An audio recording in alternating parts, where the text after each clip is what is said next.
So let's welcome our panelists, and I pretty much introduced them, so I'm going to pass it over to Thomas, and let's welcome our panelists. And hey, how about one last thank you for Kim and FutureCon. Thank you. And just in case, I'm just going to tell everybody else right now, I tried. Subrata cannot tell us any lottery numbers. All right. Hey, welcome everybody. Last event for the day. Well, actually not really, but the last meaningful one for our panel here. Securing the future, current cyber threats, and strategic defense practices.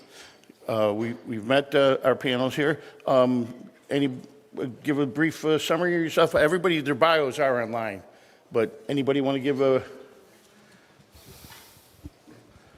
Hi, my name is Subrata Baguli. I'm the head of CyberSecurity at Mass Lottery. So I have been there for the last 10 months. Prior to that, I worked at Moderator Therapeutics for 6 years. And before that, I worked 11 years at Harvard University. Colin, Desko. I'm one of the information security officers at Mass General Brigham, responsible for 3 of our hospitals. I've been with Mass General Brigham for 7 years.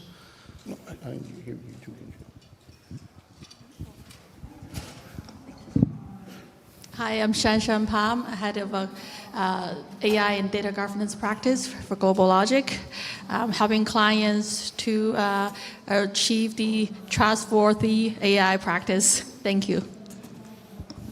Hi, my name is Raj Sharma. I head up information security at Northern Bank and Trust. And thank you everyone for sticking around till the end. All right, now before we get going, I want everybody, let's take about 10 seconds, and I want everybody to think of one particular word in regards to your organization, your workshop, all right? Just take a couple of seconds, and I want you to think of one particular word.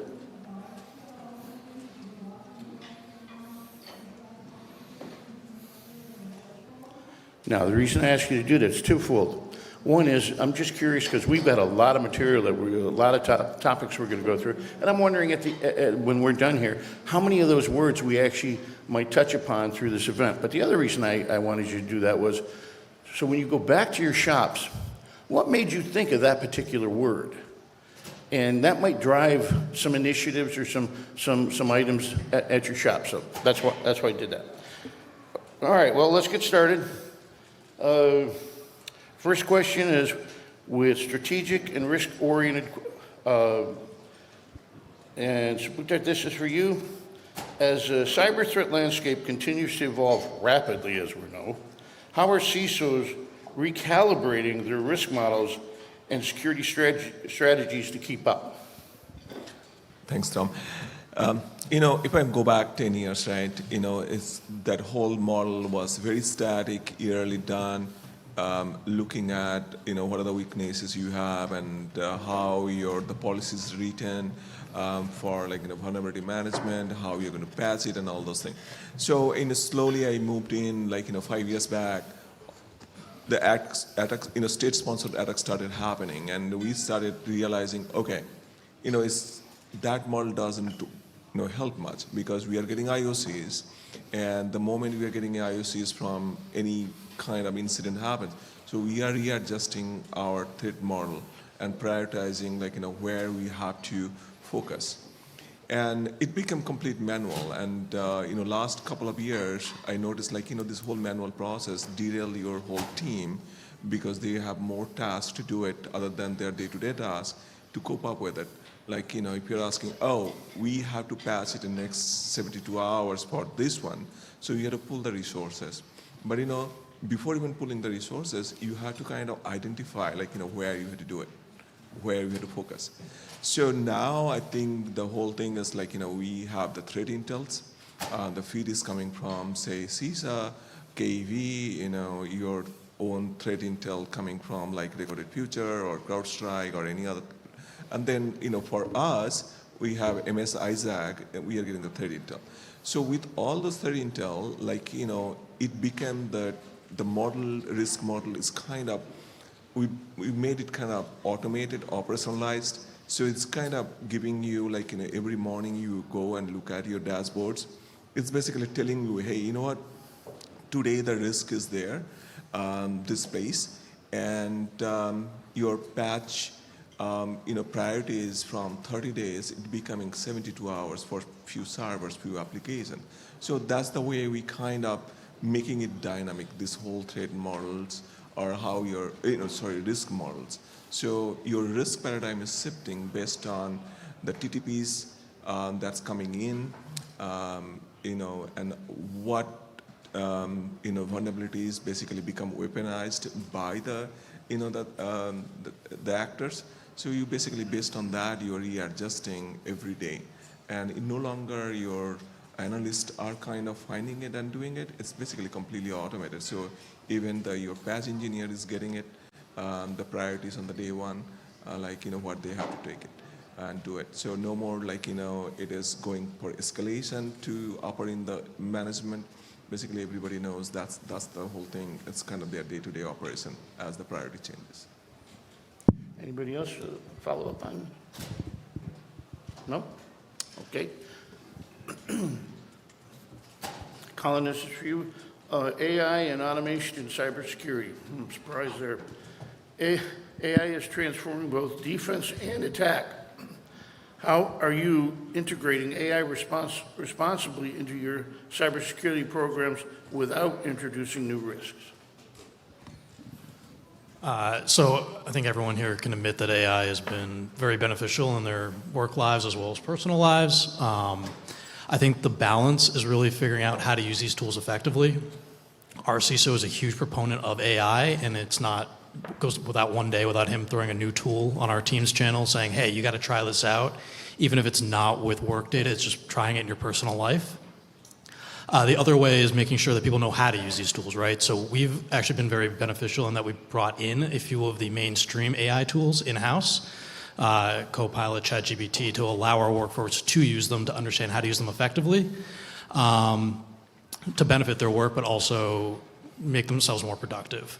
And then we've also been working to expand our use and understand how these can be used in the larger organization, right? I mean, we're in healthcare, and we want to use these as a tool to help fight disease, to make people healthier, to predict things, and we're on our way to doing that. So I would say it's a matter of understanding how to use the tool, but making sure that it is used in an effective manner and not just the new flashy thing that's out there that everyone wants to touch and use for fun. Okay. Anybody else? So from our side, we're kind of taking a crawl, walk, run approach when it comes to AI. So we've started a governance of AI, and we're kind of slowly and but surely just building off of that. And that has kind of been a little effective for us. One of the things that when we started off with the whole AI project was how important data classification was, because that's kind of the fundamental and the foundation when it comes to, leveraging, any AI tool. So as we're building the AI governance and implementing AI, we're also trying to strengthen our whole data classification process, which obviously is not easy. Okay. Sean? I just want to add out one thing. I think looking for the future, it probably be more quieter too. So I mean, used to be in workrooms that every computer, laptop together, because there's an attack, everybody trying to combat that, and then there might be cheer, there might be curse, there might be everything. But I think first, recently there was a cloud case, search on the internet, that it was actually attacked by an agent, not by human. So it quietly happened, and then our invasion in the future or defense system will be quietly defending too. So to that point, there are no cheer in the room, probably just you wouldn't find out until all of this exercise finished. Okay, and following up on that, so what are some approaches to trying to detect, deal with some of the AI-generated deep fake phishing types of things? And there are a few things happening, right? So earlier we used to tell people like, okay, look at the email content. If there is a grammatical mistake, that may be the phishing attack happening through that emails. But now with that whole GenAI or Copilot or ChatGPT, so most of the emails looks like written by a Shakespeare persona or Mark Twain. So it's pretty hard, right? Now the concept came like, if you see an email content which is no grammatical mistake and looks like, somebody is writing in that mode, like, no grammatical mistake, so you can then suspect. So what happened now, we are giving training, don't look into the grammatical mistake, where there's a perfect grammar. Look at the basic things. Is that something you are expecting email from that particular user? Or, somebody, the attachment you are, kind of expecting to receive from the sender. So then look at the URLs and all those things, all the basic things that you find it from the, you looked at, other than just looking at grammar or the English. So the other thing is like, the help desk is the big thing. You have like, you already learned like Okta and, whole the Las Vegas, what happened, it's help desk are target. Right, so you have to, change that culture, like, how the password resets happen. Somebody called the help desk and asking to change the password. It shouldn't be like that way. Somebody's calling to reset password of your privileged account. It should be the help desk needs to call them back with the listed numbers. And not only calling the listed numbers, sometimes you can just say, this is a global admin account, somebody's, or, domain admin account, somebody's asking. So you need to say video call. So, that's as it is very difficult to find it out with the deepfake technology that, who is talking to you. So it's basically you have to change that, your strategy, how to kind of validate the real person is calling you and asking to reset password. So those are the kind of, it may be going back to decades, like, how it used to happen, but, that's the kind of best way to kind of validate. So I'll say those are the few things. Educate users, and basically, main thing is don't rush it out. Even somebody is kind of rushing you out, he changed the password, or kind of giving me the money from the accounts. So you have to still step back and think through what are the basic things I should look at.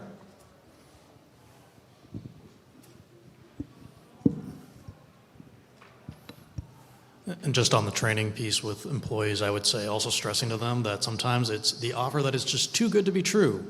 When you get that email, think twice. If your gut is going and telling you it's wrong, it probably is. One thought I was having about this is, is this where maybe the idea of sandboxing actually might actually come to the forefront again as far as helping in that effort, because then they've got an additional barrier to go through, right? Yes, some of the things we did to help, the whole automation of, like, as email coming or somebody reporting, right? So it goes through the sandboxing, no more manual thing. It's basically the moment somebody is suspecting, we are saying, oh, you know what? You use the fish alert button, and it will go through the automation. It's going to check it, and it's going to respond you back within like in a minute or less than a minute. So that's really helping.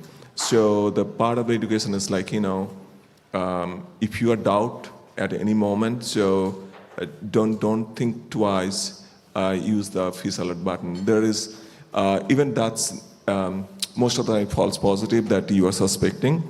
There is no penalty for that, or we are not going to hold you accountable, oh, you don't know how to detect it, a phishing email. So I think those things helps.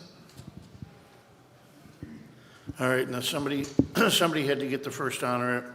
So Shan gets the first honor of dealing with regulatory and compliance landscapes. How are evolving global cybersecurity regulations like DORA, NIS2, the SEC breach disclosure rules impacting approaches to compliance and incident reporting?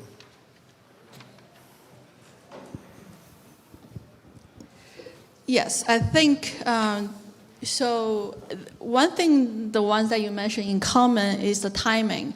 Ever since the GDPR era, report any of the data breach within 72 hours. All those requirements, for example, DORA in the financial area in ICT, that requires 24 hours for significant harm or risk, and then NIST also have 24 hours for notification for any significant incidents, and then followed by 72 hours. Then you can provide your detailed report in 72 hours. So the timeline kind of keep pushing. And then let's step back, even in the GDPR era, the 72 hours is not enough. 72 hours, if you count any global company that have different time zone, that's already half of it was gone. And then you haven't even get time to contend, to review, to come up with the right cause, whether that is something true incidents. So I think that's something during the practice or incident recovery drill, those areas need to be included. Definitely need not just paperwork, but also the actual drill. And that might be where the sandbox comes from, try to mimic the actual attack incident response, whether that withhold that requirements. Any other follow-up? No? All right.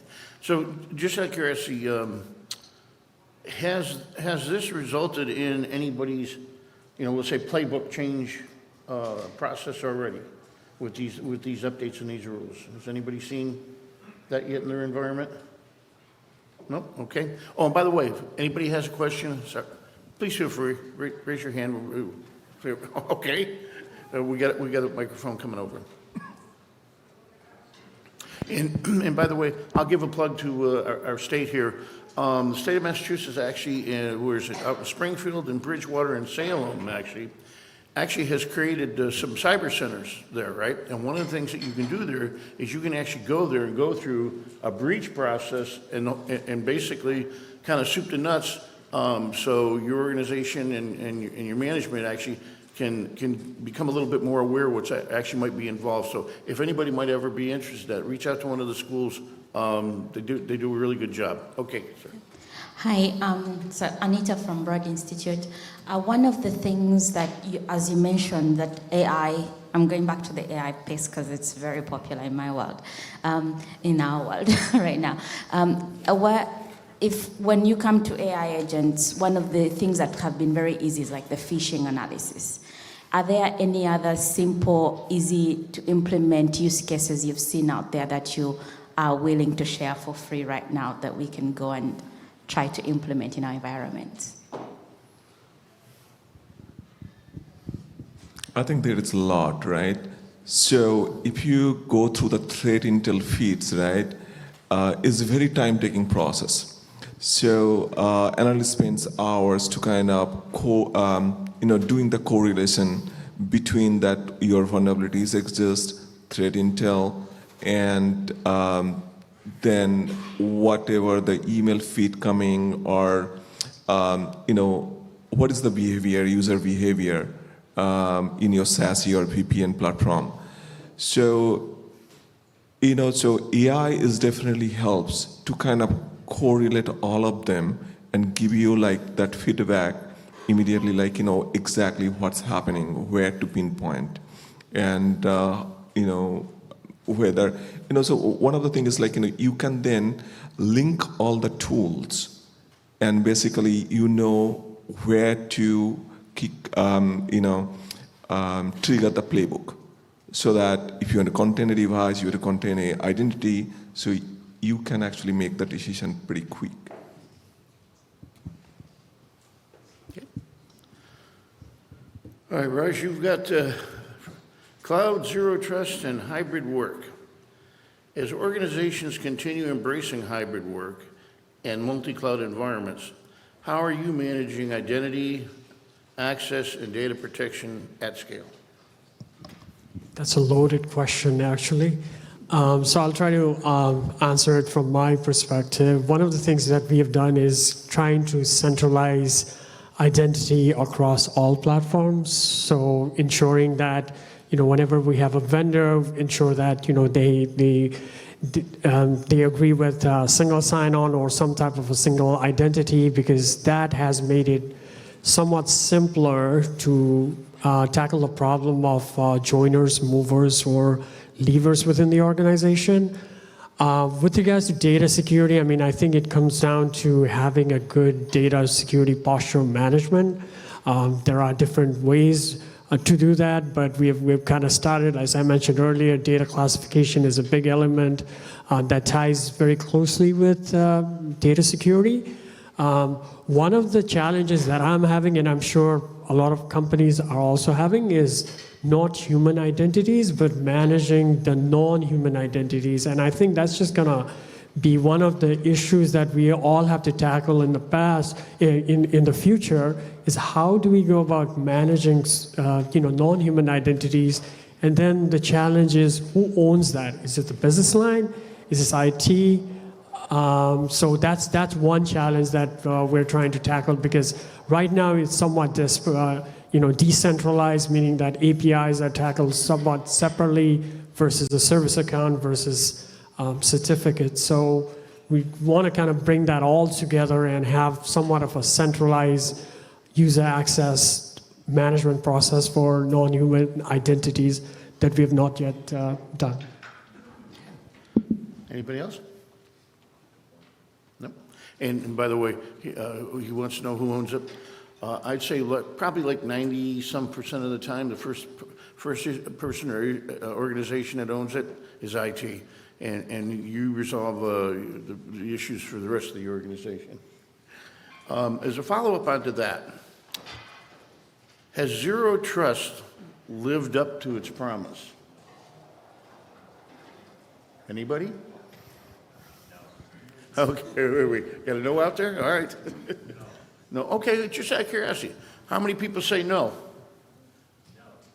Okay. No. Okay, I hear you. I'm not saying. All right. Does anybody actually say yes?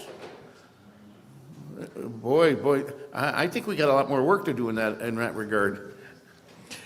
I think Zero Trust, things changed, right? Whatever we studied, we learned, okay, how are you going to implement? But I think the Zero Trust now getting to a next step, how we can operationalize that.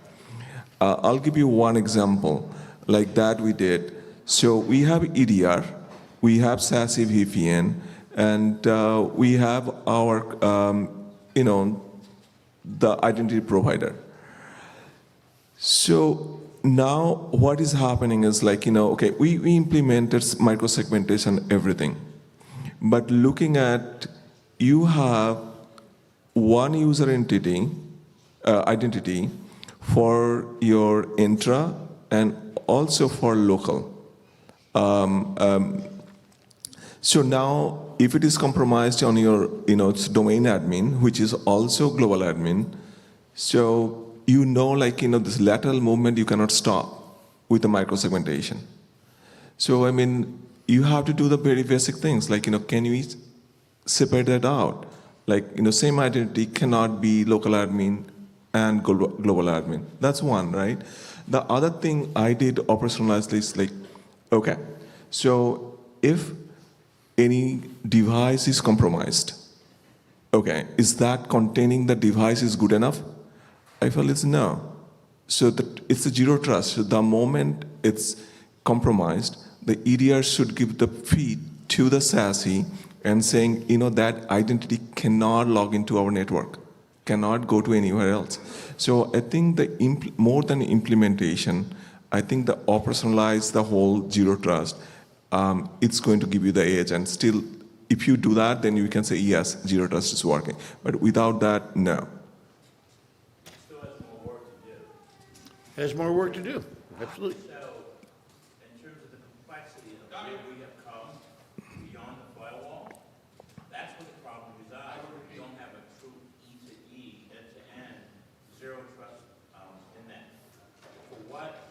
APIs have brought us, it's not able to look at beyond third, fourth, and fifth party risk. So that's the problem. And so when we're depending upon those call-ups, and there's that unknown of in what we call the nth, that is causing this problem to say, okay, if I sat before the board and said, I have implemented a zero trust end-to-end technology, I would be lying. I would be telling them, because I only can talk to at the firewall. I can't talk about APIs in their 14th, their nth world. Right, SBOM, fourth-party risk management, all those come in picture. If you don't look at those, zero trust is not going to give you anything. Right, so I would be lying. So therefore, we have work to do. Yep. Should I drop the mic? It's a mic drop, okay. So in some of my experiences, so nth, whatever, but a couple of areas where I find really is legacy systems, legacy applications, right? And the other one, having worked also in healthcare, what I was kind of entertained by was I had some equipment, and they thought, geez, you know what? All they have to do is throw a NIC card into that, and you know what? They're good to go. And it's a good thing that we do, put the monitors and that out there, because they didn't do anything as far as security implementation, but they sure, made it available for the network, which of course made it available for any adversary. So Tom, I want to add one thing. When you say legacy system, can you define what is legacy system? Because I worked at Moderna before, and I noticed, latest, greatest microscopes, they run Windows 98 or Windows XP without any patch. So, and you cannot run them in isolation. They need to connect to your file share where it's going to dump that whatever is seeing it all. So it's very hard to say legacy system. I just want to add another perspective. Zero trust is to strangers, right? To the unknowns. But a lot of time things happen with the knowns that the ones you already trust. So that's kind of also the area that is why that zero trust wouldn't work. And that also need more attention to as well. Right. And when it comes to defining legacy, I look at it a couple of ways. One, if I don't know the acronym, and I've been in this business a long time, that's legacy. And the other one is it gives me that uneasy feeling in the pit of my stomach. That's legacy. The idea that it just works, like this, it works, don't touch it, otherwise the system will fall over. That for me is legacy. What, if it ain't broke, don't fix it? Okay. All right. Anybody else? All right. Let's see. Resilience and incident response. Subrata, this is yours. What lessons have you learned from recent incidents, and we've had a couple, and how have they reshaped your incident response planning and cyber resilience efforts? Yeah, this is a great thing. When Tom asked, can you think about one word? I was thinking about one word, that's resilience. So today, mass lottery, right? Any moment it gets down, it's a big problem for us. Because if you are buying a ticket and that record we missed, it's a big problem. So we cannot find a winner, because those records missing, they could be the winner also. So we have to have really no failback, complete recovery of the system. Not only that our system needs to, get in point, pretty next moment. So, but if you look at the pressure on us when incident happens, state says you have to report the incident in 1 hour. You have to give the full disclosure in 24 hours. State Attorney General said that you have to report back to us without exact word is like, without making delays. So it's like, put us like, in trouble, like, we had to do everything. So we have to have resilience set up, so that we can come back to business, as soon as possible. And also we have to prepare those kind of incident reports, disclosure and everything. So, lottery runs, lottery revenue is like $6 billion every year, and $1.2 billion goes back to the community, and it is run by 375 employees. So we don't have a lot of resources to support us and help us. So resilience is completely needs to be automated, and it needs to be tested, and it needs to be immutable and completely air-gapped. And also we cannot claim, oh, we lost the key, we have the backup. Everything needs to be, scripted. When incident happens, that first thing is we had to completely recover the system, and then we had to take other actions too. So I'll say, this is the learning point. Bright Star is one of our vendor. They also compromised. When we talk to them, what is their lesson learned, they also state the same thing. The backup is the best thing to have. If you don't have the capability of kind of restore back your system, it's going to be a big trouble. So I'll say resilience is, that's the way it should work. Anybody else? So I think over-preparing yourself for the worst-case scenario is probably the key here. And I think part of that, the foundation of that is, having a good incident response plan, business continuity, and then testing of the plan, testing of business continuity, and then doing these ad hoc purple team exercises. Those have been very beneficial for us because those have really tested what our defenses has been, and because we rely on a lot of third parties, that actually has given us insight into the reaction of the third party in the event that the incident was to happen. So really preparing yourself, especially not just the IT team, when it comes to incident, you need to make sure that the executives, PR, legal all know what their responsibilities are. And sometimes in a disaster scenario, you don't know who to reach out to. So doing those practice exercises, at least on a yearly basis, or frequently, if that's available, has been very, very valuable to us.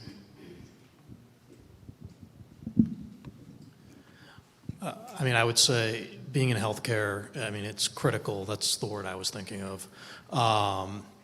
For how we respond to these things, all right? Everyone here is going to be coming in touch with the healthcare system at some point in their life, maybe just for a day. It could be for a longer-term care. So when things go wrong in cybersecurity, they can go really wrong in healthcare because people can die. And I think back to the CrowdStrike incident that happened about a year ago. We were affected by it, and we were down for, luckily, about 48 hours, 72 hours, somewhere in there. I was luckily on vacation, so I did not have to deal with it, but I was keeping in touch with everyone that was. I had friends that were going to computers on site, trying to unlock them, and it was multiple minutes to get one computer unlocked.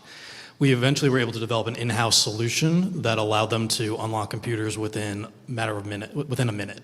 And then we shared that with the world to help them. So for us, it was a matter of getting back online so that we could treat our patients, because when we're not online, then we have to rely on doctors doing things by paper and not having access to the medical record. And that's where mistakes happen. Right. I want to show of hands here. Just something that always kind of frustrated me a little bit in some of the organizations was recovery, resiliency, and that, right? Everybody does a great job, it seems, at going to the alternate site, to the alternate devices, everything, right? But how many actually ever do the complete reverse and bring it back? Anybody? How many people have actually done that? Not many.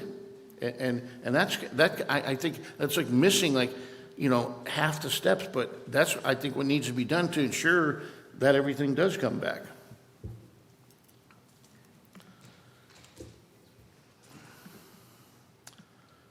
Okay, let's see. Colin, for you here. Talent, burnout, and leadership. The cybersecurity talent shortage is ongoing. How are you attracting, retaining, and upskilling talent while also addressing burnout and team fatigue? So I feel like I talk to people every week that want to get into cybersecurity, and I have to tell them, you know, it's a lot of work. It is not as much fun as you might think it is. It is not what you see on TV. And once you're here, you got to continuously learn. You can't stop learning or you will be left behind because technology is way too fast at how it evolves. And one of the main things that we encountered in our organization, our information security team is about 60 people for an organization that has 80,000 plus employees, close to 200,000 endpoint devices, there was that burnout and there was that fatigue, and the feeling was that amongst a lot of our analysts especially, were not getting that opportunity to grow their skills. They couldn't learn. So when we had a change of leadership, they actually listened to us, and what they implemented, which I think is great, is what we call a work and learn day. So one day a month, usually the second Tuesday of the month, everyone's calendar is blocked off, and the expectation is that they work on something that helps to move them forward in their career, whether that's a certification, a school course, whatever. Everyone also has access to Udemy, so they can take any course they want if they want to learn a new skill. And the only expectation is that you do monitor your email and you respond to things that are an emergency. But other than that, it can wait a day if it's not an emergency. Go and try and improve your skills and get better. And then on top of that, the organization also does a couple presentations. So one's usually on a project that is ongoing that affects the enterprise to help people understand what that project even is. I mean, they hear the name, but they don't get how it involves them or how it impacts them. And then they also have a session from a knowledge champion that explains something that they do and then how their role impacts the organization and what they're doing to help improve our security. Anybody else? I think the other bigger thing is the stress. How can you manage the stress within the team? So I think the biggest stress is like, on call 24/7. So few things worked out for me is like, I worked at previous place. It was a global organization. So what we did, we follow the sun. So it's basically instead of 24/7 on call, we basically said, whoever is coming next is going to take over. And also, the current organization, what I did, it's a very small, tiny organization, no global presence. So we moved, outsourced the level 1 support. So that helped us in the sense like, focus on other things. And we are really good at now level 2, level 3. Earlier, we are kind of 7 days behind, but now it's like we are always on top of it, like, nothing is behind. So I think that works for a small organization if you can outsource the level 1 support. I'll probably touch base on the recruiting element of cybersecurity because I know it's rather hard and can be a little challenging, especially for mid to small organizations. So one of the approach that we've taken is I've talked to HR because HR is very by the book. So if it's cybersecurity, their requirement is that it has to be someone with computer science degree, at least for an entry-level position, and computer science and all these things. So one of the things that I've told HR is that I'm not looking for specific technical skills. What I need really is somebody with a very good soft skill and the adaptability to learn. Because if we look at ourselves, I mean, we've learned so much. We need to constantly learn, and we don't have to be an expert on, everything, but we can be a generalist. And I think, if we focus not just on, computer science graduate, but also try to expand that to someone that has studied liberal art, but is very analytical and, it has the good aptitude to learn, that can be a good investment in the long haul, because those people are the ones that will be asking the right question. They'll probably be challenging you on certain things because they can think out of the box. Sometimes, one of the challenge, at least for me, is that I tend to be very narrow-minded because my focus has only been in security. I don't kind of sometimes don't see out of the box. But if somebody tells me that, hey, how about this, then that kind of sparks the light. And I think it's those type of people that somewhat think differently that can really help add value in the long haul. Yeah, I want to echo that because skills can be acquired, but the attitude or the passion you cannot. So if someone is really into something, even without that skills, nowadays with the information age, it's easier to acquire that they have the motivation to do so. So definitely echo on that as well. It's a state government job for us. So you can see like how much salary we can provide to them. So we cannot hire any high-skill security engineer. We completely rely on those basic skill, like who has the passion to learn, who has the mindset that can fit in the culture of us, and who is going to drive by the purpose, like, we are going to giving back to the community. I think those few skills we are looking at instead of cybersecurity skills. And one thing I'll throw out that I saw out of an organization, I thought this was fantastic the way they did this, was shadowing. If you had somebody who had an interest, yes, it wasn't their degree or anything like that, but if they had the interest, the enthusiasm, and the idea of, hey, you know what, take the initiative in that. Let them shadow a couple of people, especially if they get called at 2 or 3 in the morning one time when they're not used to that. But that gives them a true introduction into the field in that. So and again, they're already in house, and it's probably a lot easier to actually promote them and raise them into the environment than it is actually to go outside and go through that process. So. All right, let's see. Oh, I'm sorry. Okay, yeah. Hold on. I'd like to pivot that to a personal side of things. As cybersecurity leaders, I'm sure you're dealing with a lot of overwhelming events happening and a side of burnout. What are some of the things you're doing personally to overcome that possibility? Because I would like some of the techniques if I can borrow from you guys. Anybody?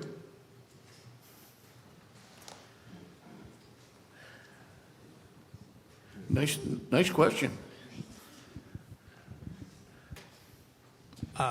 To manage the burnout, I set a limit for myself as to when I'm going to stop, and that's it. Unless I'm on call, which going on off that is for our organization, all of the information security officers used to be on call 24/7.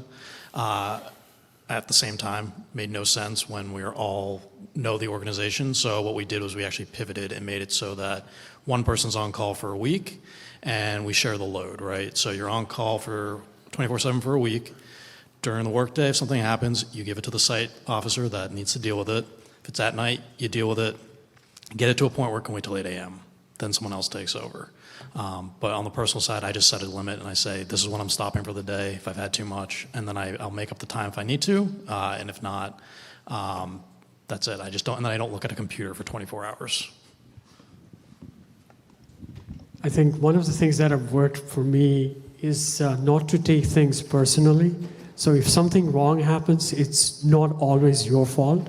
It can be something that may have happened, and if you don't take things personally like it's your fault, it can help ease that. And yeah, like to your point, I think you really need to have this pause button to stop, because obviously we are inundated with meetings and with alerts and so forth, and obviously we are human beings, so you really need to know when to stop. And just taking a pause it definitely helps, and not taking things very personally also has helped me. So one thing in that regard is also employees, they need to also stand up for themselves. If you're reaching a burnout threshold, if you don't stand up for yourself, you'll get passed by. It'll exceed you.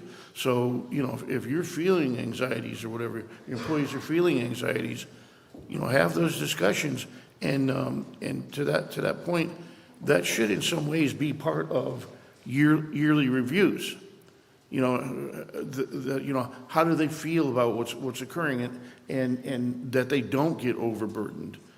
So, and that's it. Also, having the primary and the secondary is also something that's very important too. Can help that.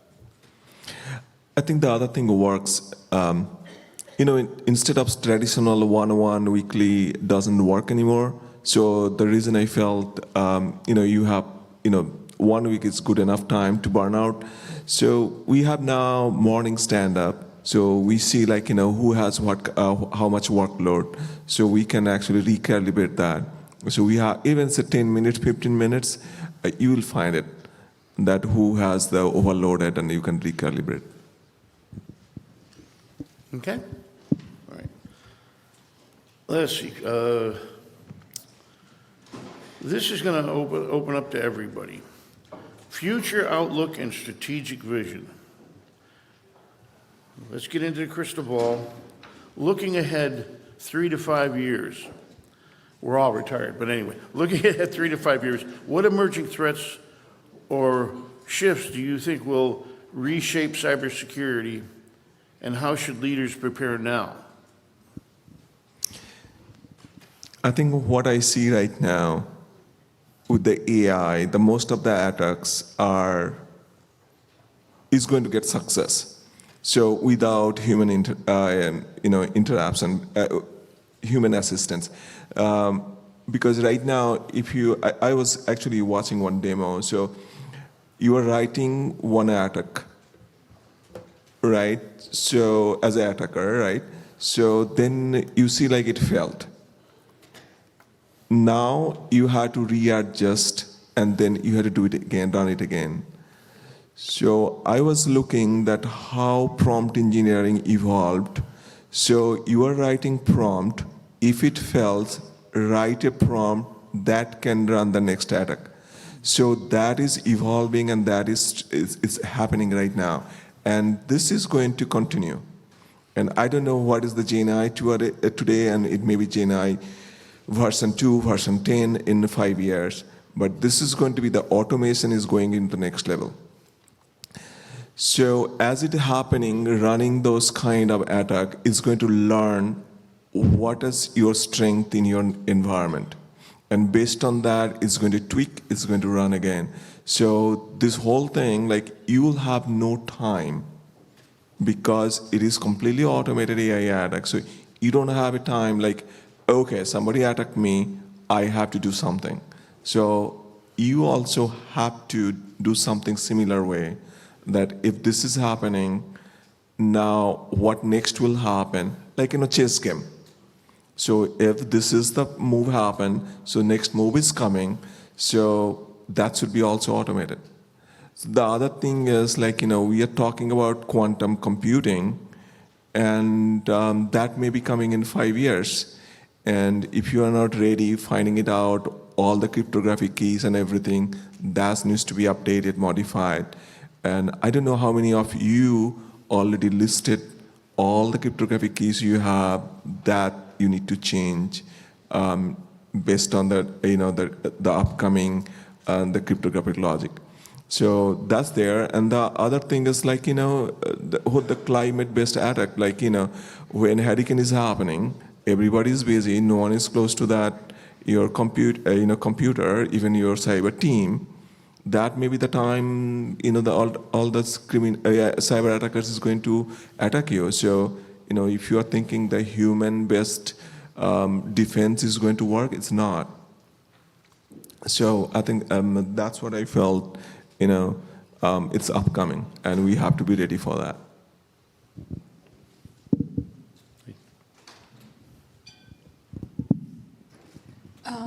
I want to add on something. One thing is, if you all know, the day before, the Cloudflare event. So that does raise alarm that how much reliance we have on technology, on the system. For example, ChatGPT doesn't even work when you try to fix the code with the help of the ChatGPT. So it's, I think, next 3 to 5 years, more adoption in technology-wise. I think we always have to think, what if we don't have that reliance? Can the business continue? Can operation continue? Can we even survive? I think sometimes that's something we need to keep thinking of. And in terms AI replace job opportunities, I think just like history have went through, the repeated job or that the human doesn't desire, those one might be easily automated. But ultimately, it's human behind all of those. I just want to give a simple example, right? There are a couple instances that both Copilot and Gemini has it, is as simple as someone put on the attachment and then just put the font color to white, and then I can write whatever I want. I can write a code there for the system to pick up and run that code, or I can just simply, for my resume, hire me, I'm the best, or something like that, right? So when we're using Copilot or Gemini by default, the system will read through the attachment, give you a summary. They tend to be helpful. And then that's how it will pick up the code. That's how some incident will happen. That being said, who is behind those thoughtfulness is humans, us. So right, while we're combating the speed with machines, try to optimize, make things more efficient, but ultimately is how we think and how we shape the world. We're competing with other humans. Okay. This is my question I'm creating right here. So, we've had a lot of, progress in some ways and maybe not in others. But one of the things that we've all, I think, experienced in a way is, what about the CISO role, but going back to the C-suite? Are business leaders more accepting, more knowledgeable? Have they actually joined the game? Or are we still in kind of a us and them?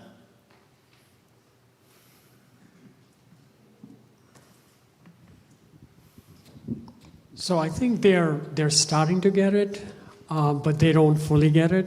Well, obviously, they have their own priorities.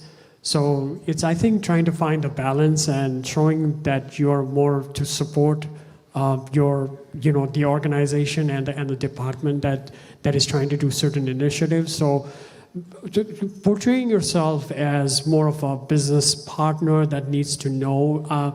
Someone at another panel that I had attended said that information security previously was NO, and that now information security should be KNOW. So you need to know what the business is doing, what their objective is, so that you can help support them while at the same time, making sure that that is done in the most secure manner as possible. So finding that balance and that partnership has been beneficial for me personally.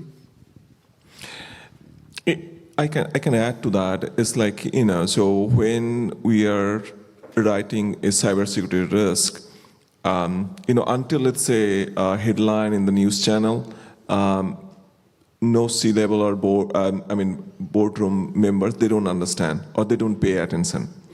So only one thing worked for me is like, look at the business risk and the business goals. And if I can say, hey, you know what, this, our payout system, if it's going to break out, this will be risk, but we see these are the problems there. It may possible that it's going to break out.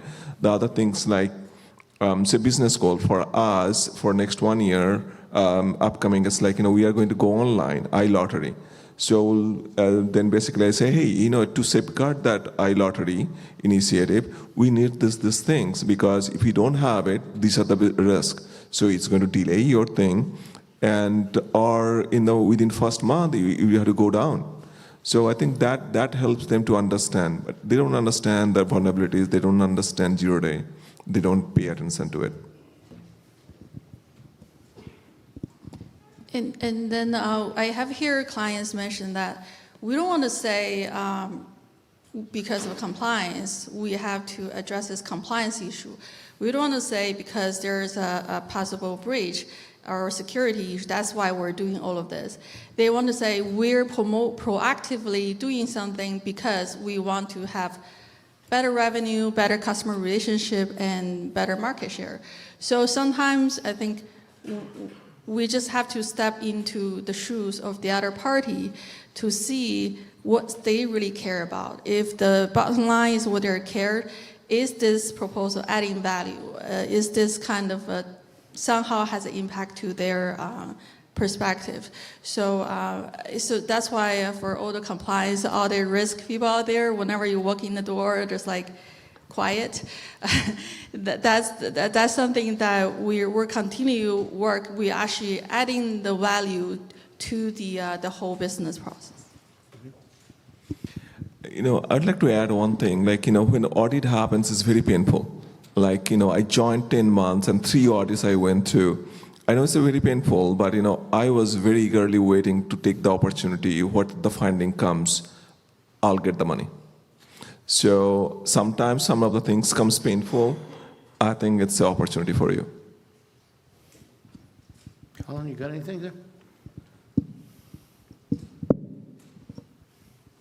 I was going to say, I think business leaders are coming around, but they're still in that idea or mindset that they don't understand what we do until it actually impacts them, and you really have to break it down to a level that they actually understand it. It's engaging for them, but also so that they know that the worst thing that can happen is to be in the front pages of the headlines, right? You don't want to be there, so they need to come around and understand why we're doing what we're doing and why we're asking for what we're asking for. Okay. And one of the things that I might mention is, so we've all been to a lot of these events like this, and one of the things is if they're recorded, sometimes actually sitting down with your management and that, and actually watching some of these actually can help bring them into the fold.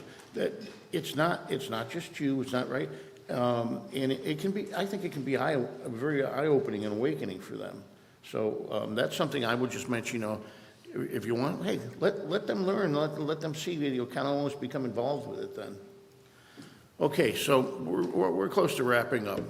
So just out of curiosity now, everybody go back to their word. Just how many times did we get anybody's word at all? Not one person? All right, we got one. Wow. Well, you know what? In a way, that's good, because that means when you guys go back to your shops, you've got some things to think about then. I would like to thank our panelists here. Thank you very much. Appreciate that. And thank you.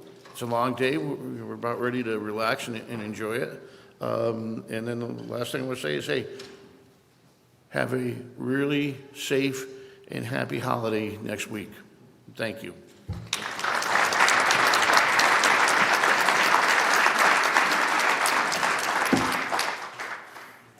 And who gave me this pen now?